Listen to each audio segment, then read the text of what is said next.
Jasit 70-1 có ben ủi.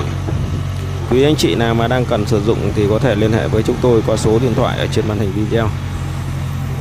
Xe này thì vẫn đang ở bên nước ngoài. Nếu mà quý vị mà đang cần sử dụng dòng này thì có thể nhắn tin qua Zalo, chúng tôi gửi hình ảnh chi tiết cho bà con có thể tham khảo. Được thì chốt. Trong vòng 24 ngày, 25 ngày sẽ có mặt tại Việt Nam. Giá cả thì chúng ta có thể nhắn tin qua Zalo để chúng tôi có thể là gửi ảnh chi tiết cụ thể để cho bà con tham khảo cái sản phẩm này của chúng tôi. Thân mến, thân ái, xin chào, hẹn gặp lại tất cả quý bà con cô bác ở những video tiếp theo. Nhớ đăng ký kênh để theo dõi nhiều hơn những cái sản phẩm mà chúng tôi đăng tải hàng ngày. Thân ái, tạm biệt.